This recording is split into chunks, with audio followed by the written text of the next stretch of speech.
In this video, we're going to look at a series of problems that use nCr, or combinations.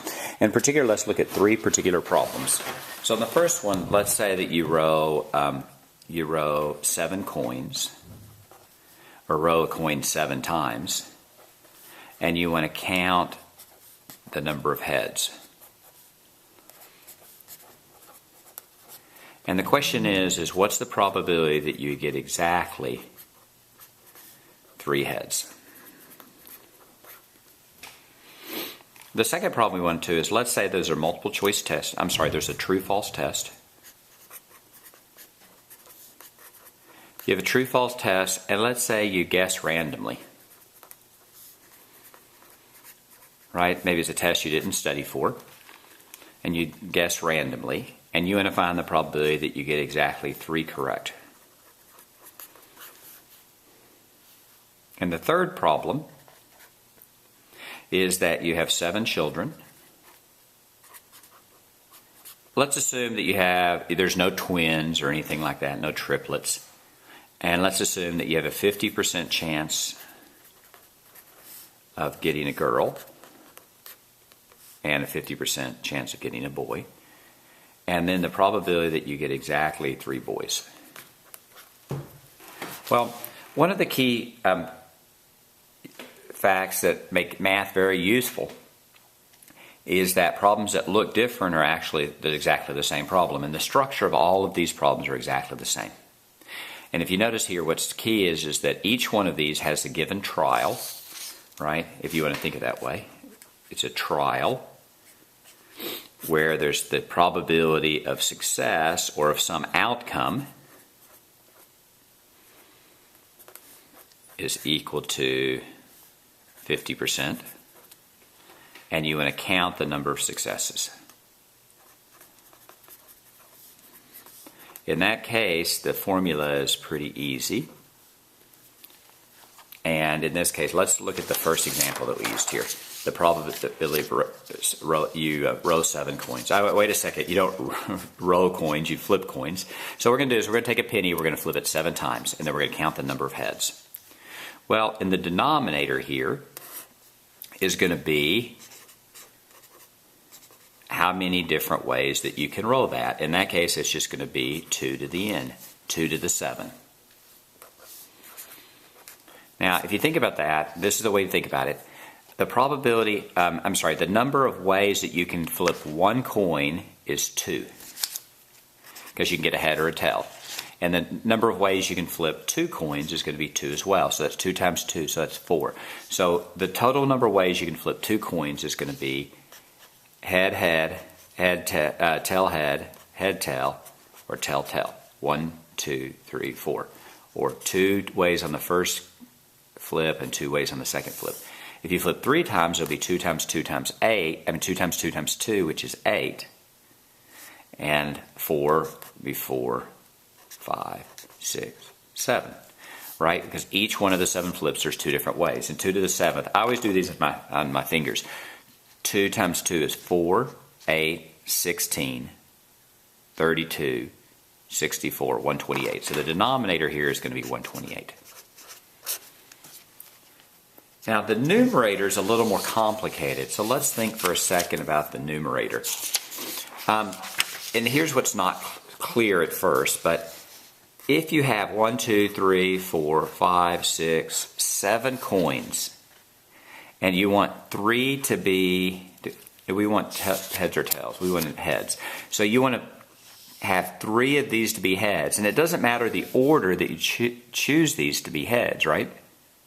The total number of ways to take 7 coins and to get 3 heads would be 7, choose 3. Because of the 7, 3 will be heads. It could be this one, or this one. But it could also be this one, and this one.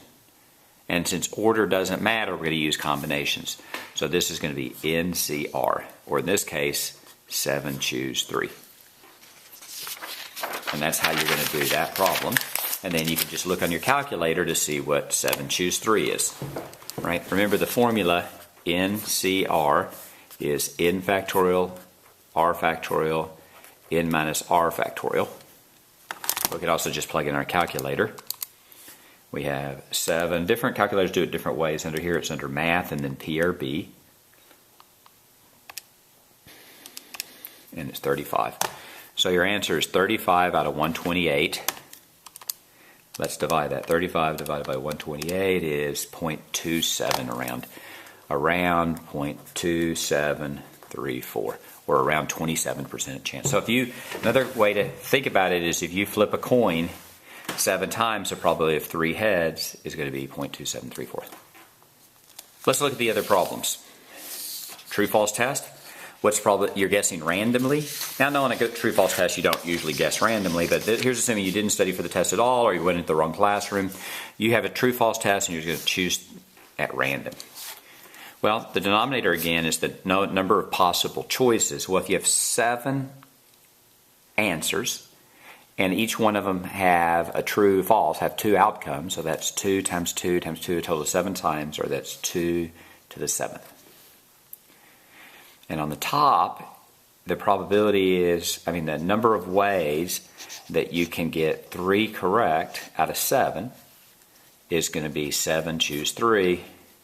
If you notice, that's exactly the same thing we had before, 0.2734. Whenever you have these problems, here's the formula going to be nCr over 2 to the n.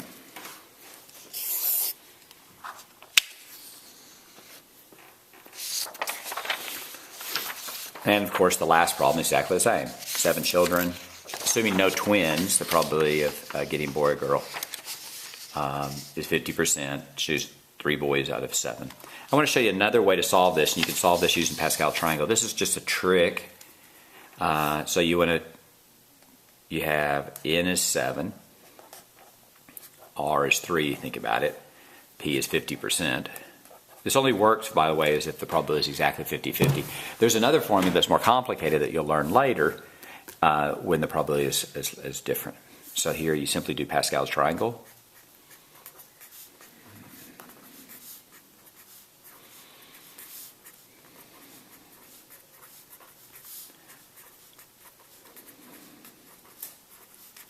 Until you get to the 7th row.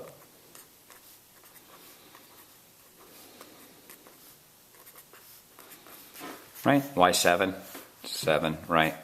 Because there's a total of, this one we're going to have 7 children, 50% chance of boy or girl, probably 3 boys. So you go down to the row that, I'm not going to call it which row this is, I'll just say that the second number is a 7. I'm going to circle it. I'm going to add these numbers up. So that's 8.